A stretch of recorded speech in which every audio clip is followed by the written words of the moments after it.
সবাইকে স্বাগত জানাই আজকের লেসনে। আজকে আমরা আলোচনা করব সেমিস্টার 3 লিকুইড স্টেট দ্রবণের সমাবর্তী ধর্ম বা কলিগেটিভ প্রপার্টিজ। এটি ল্যাটিন ওয়ার্ড কলিগেটেস থেকে আসছে, মিনিং টু বাইন্ড টুগেদার, যার অর্থ হলো একসঙ্গে বেঁধে রাখা বা একসঙ্গে বাঁধা। সমাবর্তী সংখ্যাগত ধর্ম অনেকে বলে থাকেন। তো এটা হচ্ছে দ্রবণের সংখ্যাগত ধর্ম। সংখ্যাগত কেন বলা হচ্ছে যে এই ধর্মগুলো দ্রবণে যে দ্রাবক কণা আছে তার প্রকৃতির ওপর নির্ভর করে না, নির্ভর করে দ্রাবের কণার সংখ্যার ওপর। দ্রাব কণার প্রকৃতির ওপরও নির্ভর করে না। অর্থাৎ কিছু ধর্মের কথা আমরা বলবো সমাবর্তী ধর্ম, যেমন বাষ্প চাপের আপেক্ষিক অবনমন বা দ্রবণের স্ফুটনাঙ্কের উন্নয়ন বা হিমাঙ্কের অবনমন প্রভৃতি। এগুলো মূলত দ্রাব কণার সংখ্যার উপর নির্ভর করে দ্রবণে, তাই এটাকে সংখ্যাগত বা সমাবর্তী ধর্ম বলা হচ্ছে। তো এখানে দেখো ডেফিনিশনটা বলা হচ্ছে এইভাবে: দ্রবণে যেসব ধর্ম দ্রবীভূত দ্রাবের প্রকৃতির ওপর নির্ভর করে না কিন্তু দ্রবণে উপস্থিত দ্রাব কণার সংখ্যার উপর নির্ভর করে, তাদের সংখ্যাগত ধর্ম বলা হচ্ছে। সংখ্যাগত ধর্ম চারটি, যেটা আমি উল্লেখ করলাম, সেই চারটির কথা এখানে বলা হয়েছে। তো লঘু দ্রবণের একমাত্র লঘু দ্রবণের ক্ষেত্রে এই সংখ্যাগত ধর্মগুলি সম্পূর্ণভাবে মেনে চলে। গাঢ় দ্রবণের ক্ষেত্রে এই সূত্রগুলি প্রযোজ্য নয়। তো লঘু দ্রবণের সংখ্যাগত ধর্ম সংক্রান্ত সূত্রাবলী মেনে চলার কিছু শর্ত আছে।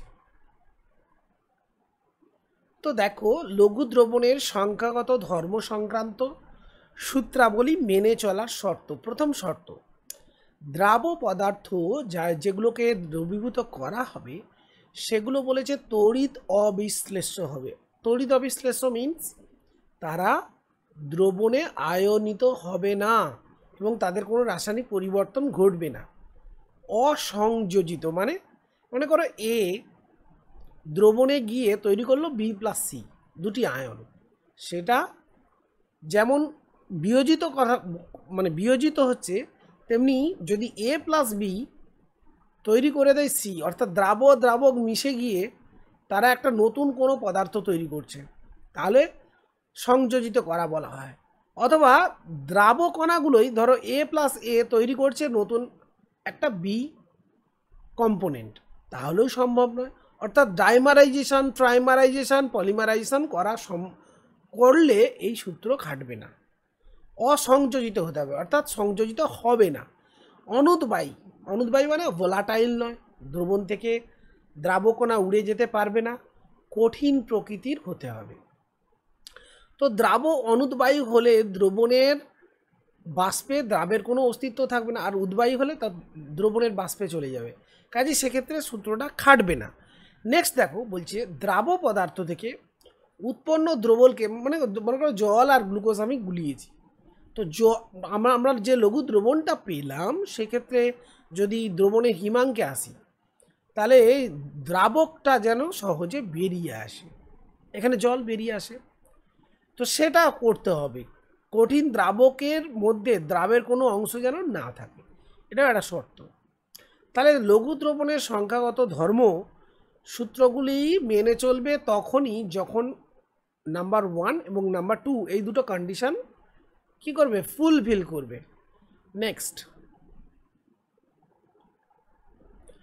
আমরা যেটা জানবো সেটা হচ্ছে, দেখো এই যে সংখ্যাগত ধর্ম সেগুলোর কিছু গাণিতিক রূপ। ধরে নাও বাষ্পচাপের অবনমন আমরা কাকে বলি সেটা একটু জেনে নিই। ধরো কোনো বিশুদ্ধ দ্রাবক, তার বাষ্পচাপ P0, দ্রবণের বাষ্পচাপ P, তাহলে দ্রবণের বাষ্পচাপের অবনমন হচ্ছে P0 - P। এবার দেখো, এই P0 ছিল অরিজিনালি বা বিশুদ্ধ দ্রাবকের জন্য, তাহলে P0-র ওপর কমছে P0 মাইনাস পি একে কত না sir P0 minus P by P0, এইটাকেই বলা হচ্ছে আপেক্ষিক অবনমন। তো এই বাষ্পচাপের আপেক্ষিক অবনমন হলো একটি দ্রবণের সংখ্যাগত ধর্ম, যে সংখ্যাগত ধর্ম অনুযায়ী একটা রাউল্টের সূত্র আছে, অর্থাৎ বাষ্পচাপের আপেক্ষিক অবনমন সংক্রান্ত রাউল্টের সূত্রটা প্রথমে আমরা জেনে নেব। সূত্রে বলা হচ্ছে কোনো অনুদ্বায়ী অতড়িৎ বিশ্লেষ্য, যেগুলো বলছিলাম, যেগুলো আমার শর্ত ছিল, অসংযোজিত কঠিন দ্রাবের লঘু দ্রবণের বাষ্পচাপের আপেক্ষিক অবনমনের মান, তার মানে সিম্পলি আমরা বলতে পারি কি ডেল্টা পি, এইটা যদি বলি অবনমন ডিভাইডেড বাই P0, তাহলে হয়ে গেল আমার আপেক্ষিক অবনমন। সেটা কি বলেছে না দ্রবণে উপস্থিত দ্রাবের মোল ভগ্নাংশ যদি আমরা বলি x2, তাহলে দ্রাবের মোল ভগ্নাংশের সঙ্গে সমান। এখন এই সূত্রটা রাউল্ট তার দ্রবণের বাষ্পচাপ সংক্রান্ত সমীকরণ থেকেই উপস্থিত করেছেন। কিভাবে দেখো একটু বুঝে নিই। ধরে নাও এই দ্রবণের ক্ষেত্রে আমি ধরে নিচ্ছি দ্রাবের মোল ভগ্নাংশ x1, দ্রাবকের x1 আর দ্রাবের মোল ভগ্নাংশ x2, তাহলে x1 প্লাস x2 সমান কত না স্যার 1। এখন দ্রবণের বাষ্পচাপ সংক্রান্ত যে সূত্রটা ছিল P সমান ছিল কি না স্যার P0 ইন্টু x1। তো দেখো এখানে আমরা যদি P0 মাইনাস P করি, তাহলে এখান থেকে P0 মাইনাস কি করতে হবে P0 x1, ক্লিয়ার। তাহলে এখান থেকে আমরা P0 যদি কমন নিই তাহলে হবে 1 মাইনাস x1। তাহলে দেখো P0 minus P divided by যদি P0 করি তাহলে শুধু কী হবে 1 মাইনাস x1, আর এই সম্পর্ক থেকে আমরা বলতে পারি 1 মাইনাস x1 সমান অ্যাকচুয়ালি x2। তাহলে delta P P0 minus P divided by P0, এটা হলো বাষ্পচাপের আপেক্ষিক অবনমন সমান কি পেলাম x2। তো দ্রবণের যে বাষ্পচাপ সম্পর্কিত রাউল্টের সূত্র, সেই সূত্র থেকেই অ্যাকচুয়ালি এই সূত্রটা কিন্তু আমরা ডিডাকশন করলাম। So simple. তো আচ্ছা, এখন যে টপিকটা নিয়ে আমরা আলোচনা করব সেটা হচ্ছে এই যে রাউল্টের সূত্র বাষ্পচাপের আপেক্ষিক অবনমন সংক্রান্ত, সেই সূত্র থেকে আমরা কতগুলি বক্তব্য বা স্টেটমেন্ট বলতে পারি। যেমন প্রথম স্টেটমেন্ট দেখো, স্থির উষ্ণতায় এই বাষ্পচাপের আপেক্ষিক অবনমন দ্রাবকের প্রকৃতি বা দ্রাবের প্রকৃতির উপর নির্ভর করে না, শুধুমাত্র দ্রবণের দ্রবীভূত দ্রাবের মোল ভগ্নাংশের উপর নির্ভর করে। This is a statement. এই স্টেটমেন্টগুলো কিন্তু আমাদের জানতে হবে সত্য মিথ্যা বা যে সমস্ত অন্যান্য কোয়েশ্চেনগুলো পড়ে হায়ার থিঙ্কিং অর্ডারে, সেইগুলোর জন্যে। নেক্সট দেখো বলা হচ্ছে বাষ্পচাপের আপেক্ষিক অবনমন দ্রাবের মোল ভগ্নাংশের উপর নির্ভর করে, কিন্তু দ্রাবক বা দ্রাবের প্রকৃতির উপর নির্ভর করে না। এটা রিপিটেড হয়ে গেল, এই স্টেটমেন্ট দুটো রিপিটেড স্টেটমেন্ট হয়ে গেছে। দ্রবণে দ্রবীভূত দ্রাবের মোল ভগ্নাংশের তো এক্ষুনি আলোচনা করলাম। নেক্সট হচ্ছে বাষ্পচাপের আপেক্ষিক অবনমন মোল ভগ্নাংশে যেহেতু সমান, কাজেই এই বাষ্পচাপের আপেক্ষিক অবনমন এই সমাবর্তী ধর্ম আসলে উষ্ণতা নিরপেক্ষ। কারণ উষ্ণতা চেঞ্জ হলেও মোল ভগ্নাংশ কোনোভাবেই চেঞ্জ হয় না। কাজেই উষ্ণতার পরিবর্তনে দ্রাবক এবং দ্রবণ উভয়েরই বাষ্পচাপ পরিবর্তিত হলেও বাষ্পচাপের আপেক্ষিক অবনমন সেটা কিন্তু অপরিবর্তনীয়, এটা আমরা মনে রাখব। তো বাষ্পচাপের আপেক্ষিক অবনমন একটি সংখ্যাগত ধর্ম, এক্সপ্লেন করো, এরকম কোশ্চেন আসতে পারে। যেহেতু এবারে এমসিকিউ, কাজে এইভাবে এক্সপ্লেনেটরি কোশ্চেন আসবে না, কিন্তু এই স্টেটমেন্টটা তোমাদের জানতে হবে, তার উপরেও কিন্তু কোশ্চেন করা যেতে পারে এমসিকিউ। বাষ্পচাপের আপেক্ষিক অবনমন একটি সংখ্যাগত ধর্ম, কারণ এই বাষ্পচাপের অবনমন অ্যাকচুয়ালি কি মোল ভগ্নাংশের সমান।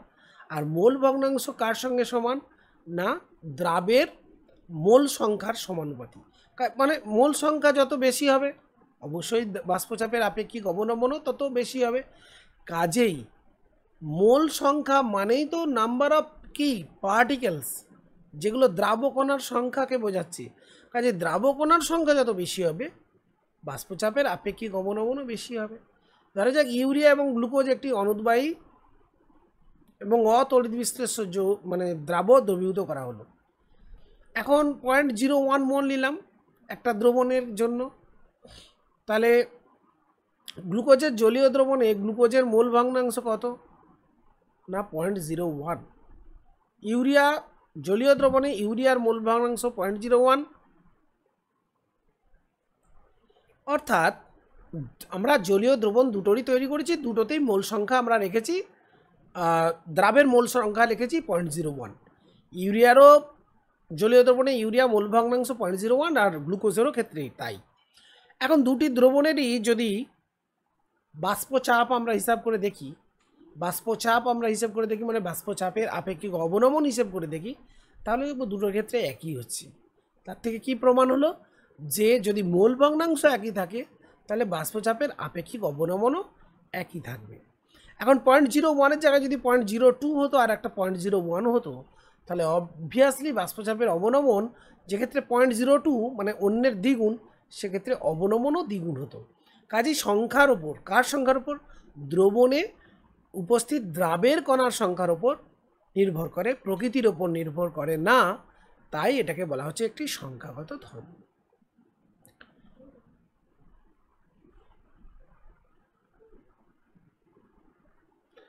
তো এখন আমরা আলোচনা করব বাষ্পচাপের আপেক্ষিক অবনমন। এই বাষ্পচাপের আপেক্ষিক অবনমনের মাধ্যমে এটা, অর্থাৎ বাষ্পচাপের আপেক্ষিক অবনমন যদি আমরা হিসাব করতে পারি এক্সপেরিমেন্টালি, তাহলে সেক্ষেত্রে কোনো অজানা যদি দ্রাব দ্বারা গঠিত দ্রবণ হয়, সেক্ষেত্রে তার আণবিক ভর কী করে নির্ণয় করব। ধরে নিচ্ছি W1 গ্রাম আমার একটা দ্রাবক, যে দ্রাবকের আণবিক ভর আমার জানা আছে। সেখানে W2 গ্রাম কোনো অনুদ্বায়ী তড়িৎ অবিশ্লেষ্য দ্রাবক বা অসংযোজিত হয় এমন দ্রবীভূত করে একটা দ্রবণ তৈরি করা হয়েছে, যেখানে দ্রাবকের নোন আণবিক ভর M1 আর দ্রাবের আণবিক ভর M2, এটা আমাদের অজানা, এটা নির্ণয় করব। তাহলে দ্রবণে দ্রাবকের মোল সংখ্যা কত না W1/M1, এটা আমরা ক্যালকুলেট করে পেয়ে যাব।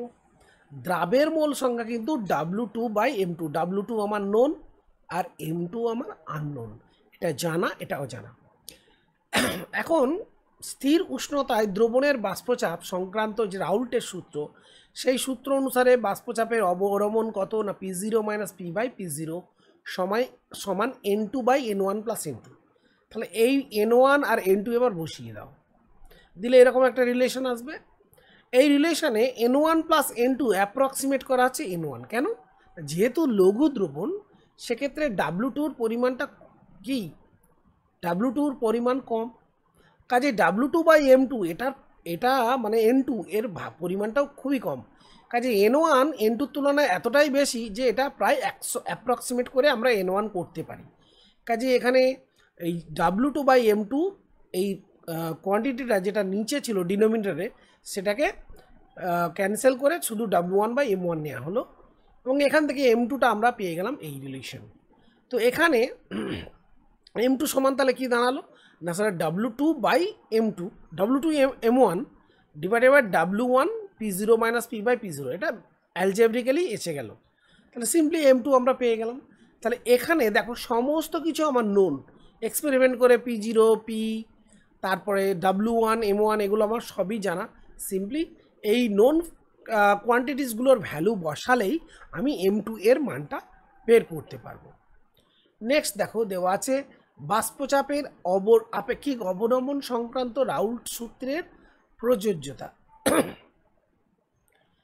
এটা আগেই বলেছি, আবার আলোচনা করছি যে দ্রাবের প্রকৃতির ওপর নির্ভর করে না, দ্রাবকের প্রকৃতির ওপর নির্ভর করে না, শুধুমাত্র দ্রাবের অনুসংখ্যার ওপর নির্ভর করে, কণার সংখ্যার ওপর নির্ভর করে। কণার সংখ্যা বাড়লে অবনমনের মানও বাড়বে। আর দ্রাবের অবশ্যই প্রকৃতি এই হতে হবে, এই কন্ডিশনগুলো থাকতে হবে।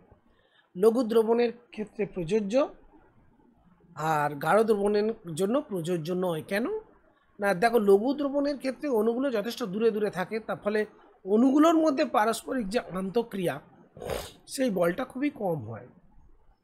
আর গাঢ় দ্রবণের ক্ষেত্রে আন্তঃক্রিয়া যথেষ্ট বেশি হয়, ফলে এই আন্তঃক্রিয়াজনিত বল তীব্র হয়, ফলে লঘু দ্রবণের আচরণ থেকে বিচ্যুত হয়, তাই এই গাঢ় দ্রবণের জন্য প্রযোজ্য নয়। আচ্ছা, কিছু গাণিতিক উদাহরণ আমরা এই প্রসঙ্গে দেখে নিতে পারি বাষ্পচাপের আপেক্ষিক অবনমন সংক্রান্ত। প্রথম যে প্রশ্নটা দেওয়া আছে সেই প্রশ্নটা দেখো, একটি নির্দিষ্ট উষ্ণতায় জলের বাষ্পচাপ 25% কমাতে হলে 100 গ্রাম জলে কত পরিমাণ ইউরিয়া।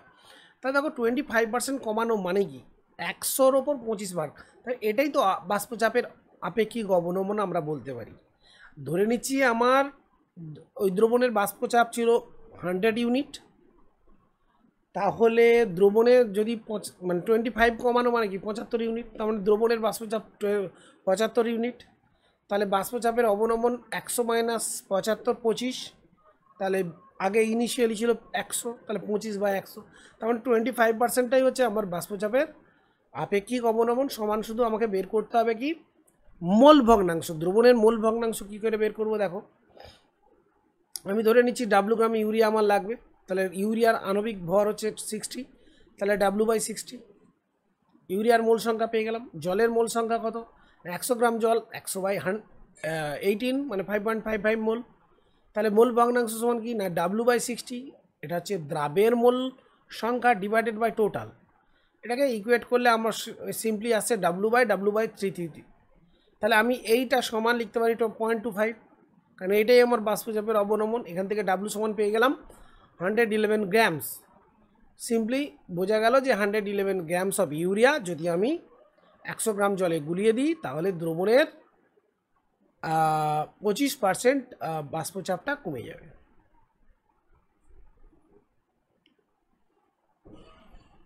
হ্যাঁ, মোলে কনভার্ট করতে গেলে করতে পারি আমরা, 60 দিয়ে ভাগ করলে মোল 1.585 মোল। ও আচ্ছা, আর একটা কোশ্চেন, উত্তর দ্রবণের মোলালিটি কী হবে? তো মোলালিটি বের করার জন্য সিম্পলি কী করব না, ওর নাম্বার অফ মোলস বের করে নিলাম। এবার 100 গ্রাম জলে হচ্ছে নাম্বার অফ মোলস এত, একে কত, হাজারে কত, 100-তে এত, তাহলে এক হচ্ছে এত বাই 100 ইন্টু 1000, মানে 18.5 মোল পার কেজি। কোয়েশ্চেন নাম্বার 2 হিয়ার, একটা বিশুদ্ধ জলের বাষ্পচাপ দেওয়া আছে।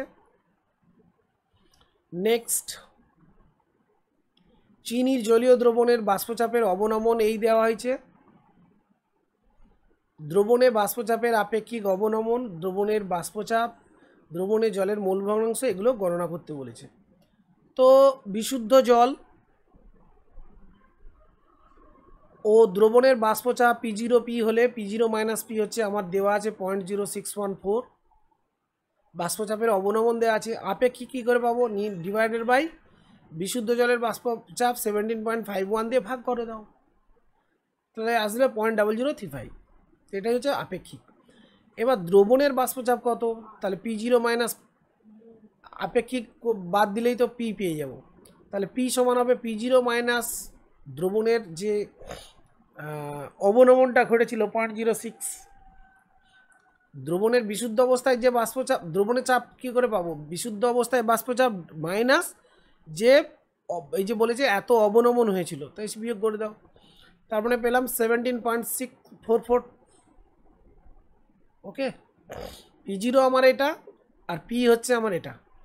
এবার আমি আপেক্ষিক অবনমন জেনে গেছি 0.0035 সমান x2 সমান মোল ভগ্নাংশ, তাহলে দ্রবণের জলের মোল ভগ্নাংশ এইটা। এবার বলেছে কোয়েশ্চেন নাম্বার হয়ে গেল, তাহলে দ্রবণের জলের মোল ভগ্নাংশ কত হবে, এটা তো দ্রাবের মোল ভগ্নাংশ, জল তো দ্রাবক, কাজে দ্রাবের মোল ভগ্নাংশ 1 - x2 সমান 8। কোয়েশ্চেন নাম্বার 3 হিয়ার, অনুদ্বায়ী দ্রবীভূত করা হয়েছে এমন একটা জলীয় দ্রবণ, তার মোলাল গাঢ়ত্ব দেওয়া আছে 290 উষ্ণতায় বিশুদ্ধ জলের বাষ্পচাপ দেওয়া আছে, মানে একই উষ্ণতাতেই বলা হচ্ছে যে দ্রবণটির বাষ্পচাপ কত হবে। তো আমি ধরে নিচ্ছি জলীয় দ্রবণে আমার মোল সংখ্যা N1 আর N2, কার না N1 হচ্ছে দ্রাবকের, N2 হচ্ছে দ্রাবের। তাহলে জলের পরিমাণ কত, N1 ইন্টু 18 গ্রামস, আর দ্রাবের পরিমাণ কত N2 ইন্টু এর যে মোল যে দেওয়া আছে, কি বলে ওইটাকে, মোলালিটি কত দেওয়া আছে এটা আমরা জানিনি, মানে জলের পরিমাণটা আমি পেয়ে গেছি। তা মোলালিটি সমান কি, মোলালিটি সমান কি না স্যার, এই পরিমাণে আমার নাম্বার অফ মোল সলিউট আছে N2, তাহলে একে হচ্ছে N2 বাই N1 ইন্টু 18, আর 1000-এ গুণ করতে হবে, এটা হবে তাহলে আসছে কত না এই N2 into 1000 by N1 into 18, এইটাই তো আমার দ্রবণের মোলারিটি, আর এইটাই দেওয়া আছে কত 0.161। এখান থেকে আমি 0.161 থেকে আমি বলতে পারি যে অতএব N1 সমান হচ্ছে আমার 345.06 N2, তার মানে এখান থেকে আমি একটা রিলেশন পেলাম। কি রিলেশন না N1 সমান এই। এখন দ্রবণে দ্রাবকের মোল ভগ্নাংশ আমার দরকার, যেহেতু দ্রবণটির বাষ্পচাপ আমি জানতে চাই, তাহলে দ্রাবের মোল ভগ্নাংশ আমার কত x2 সমান N2 বাই এই N2 by N1 plus N2, হ্যাঁ সমান দেওয়া আছে দেখো 2.89 ইন্টু 10⁻³ তো এখন প্রশ্ন হলো এটা কি করে হলো, দেখো N2